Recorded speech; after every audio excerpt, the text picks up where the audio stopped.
The deck of the luxury yacht shimmered under the late afternoon sun. Amidst a crowd dressed in designer finery and dripping in diamonds, a woman emerged, unassuming, quiet, composed.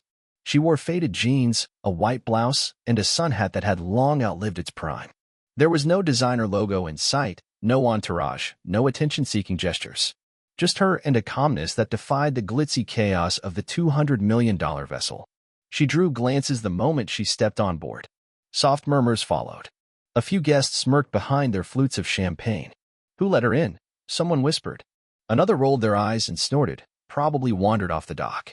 In their world of watch brands that cost more than apartments, private jets that never touched commercial airspace, and parties measured by influencer headcounts, she was a ghost. An afterthought. They didn't know her, and they didn't care to. But they should have. Because behind that serene expression was a woman who owned more than any of them could grasp. She walked slowly, deliberately, past the cliques and clusters of laughter and photo ops. She didn't flinch at the snide remarks. She didn't explain herself. She simply moved as though the yacht was hers. Because it was. None of the guests knew that the woman they mocked owned the yacht they were standing on. Nor did they know that she also owned the 11 others lined along the marina, each more luxurious than the next. But they would learn soon enough. Her name was Camila Navarro. Most people in elite circles hadn't heard of her. And that's how she preferred it. She didn't play the fame game. She didn't crave magazine covers, didn't post cryptic photos with vague captions, didn't fly to Davos for panels on the future of philanthropy. Her power was silent, absolute, and unshakable.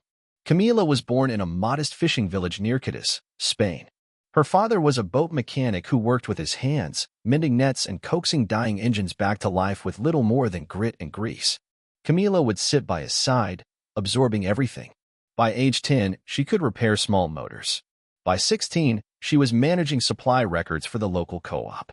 At night, while others slept, she read shipping logs and cargo reports, taught herself the basics of global trade, and sketched ideas for a business she wasn't even sure she could build. She bought her first trawler with borrowed money and a prayer. It was rusted and barely floated, but it was hers. By 29, she had upgraded to shipping barges. At 35, she expanded into cross-continental logistics. And by 45, she quietly dominated the luxury maritime industry. People rented her yachts, posted selfies from them, toasted engagements on them. None realized they were performing atop her empire. This particular party was hosted by Alistair Crane, a venture capitalist who loved hearing his own voice. Among the guests was Grant Talbot, a man who had once tried to muscle Camila out of a contract negotiation. He didn't recognize her now. How could he? Back then, she had worn a tailored navy suit and spoken in crisp, fluent legalese. Now she wore comfort, humility, and a quiet, unreadable smile. Grant chuckled when she passed, tapping his glass. Looks like the caterers are dressing down these days, he joked, prompting laughter from his circle. Camila didn't blink. She observed the ship, its polished railings, the strategic lighting, the careful ambience. Everything built to impress. Built by her. She lingered near the stern, the marina laid out before her like a chessboard. Each vessel bore a name from her past. Carmen's Resolve, Almeria's Star, Nova Cadiz. Symbols of memories, victories, and lessons paid in sweat. Upstairs, Grant held court, bragging about a tech acquisition he claimed to have walked away from. What he didn't mention was that Camila's holding company had closed that same deal quietly, days ago, outbidding him with no fanfare. Should we tell him she's here? One of the crew members, Josie, asked the captain. The captain, a retired naval officer Camila had personally recruited, shook his head. Not yet. On the lower deck, influencers posed for filtered shots, tagging luxury brands they didn't own and boasting of yachts that weren't theirs. One of them, a rising TikTok star named Zara, had bumped into Camila earlier and scoffed. Watch it, abuela. Camila simply smiled. The sun dipped lower.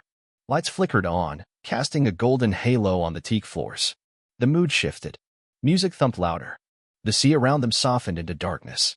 That's when the speedboat arrived. A man in a sleek gray suit stepped off, briefcase in hand. He handed it wordlessly to the captain and disappeared below. Final contracts. The transfer. Camila nodded. Upstairs, Grant raised another toast. This yacht? I could buy it tomorrow, he boasted. Hell, I could buy this entire dock. Laughter followed. Camila turned toward the bar, ice cool. She'd heard it all before. Men like Grant thrived on noise. But power didn't shout. Josie approached again, this time with urgency. "Ma'am," she whispered. "Talbot's assistant is making calls. They might have found out." Camila's hand tensed slightly against the railing. She had planned to reveal herself. But not yet. On the upper deck, Grant's phone buzzed. He glanced at the screen and froze. Then he looked up, directly at her. His brow furrowed. He stepped forward, his voice uncertain. You were in that board meeting 5 years ago." Camila turned, meeting his gaze. "Yes. You offered a buyout. 20 cents on the dollar." He blinked. "You're the consultant?" "No," she said gently. "I'm the owner of this yacht, and that one, and the 4 beyond it. And as of 3 p.m. today, I now own 51% of your firm." Silence crashed over the deck. A glass slipped from someone's hand. Shattered. Grant stood, mouth open, but the words didn't come. Before anyone could recover, Zara, the influencer, stepped forward, holding a tablet. "Sorry to interrupt," she said, smug, "but there's been another update." Camila tilted her head. "The parent company of Navarro Marine Holdings," Zara said, reading the headline, "has just been acquired by Sierra Venture Trust." A ripple of shock. Camila narrowed her eyes. "Check the fine print," Zara added. "Sierra Venture? That's mine." For a beat, the world stopped. Then Camila smiled. "Well played." Zara's gaze didn't waver. "You're not the only one who built quietly." Turns out, Zara had been quietly investing in maritime tech, using her influencer clout to disguise her moves. Tonight was her reveal. Camila extended a hand. "Let's talk." "Soon," Zara replied. The party resumed, but everything had changed. The mockery had turned to awe. The overlooked women now stood above them all. And as the yacht swayed gently beneath the stars, Camila looked toward the horizon. Calm, silent, unshaken. Power, after all, didn't need to announce itself. It simply arrived. And stayed.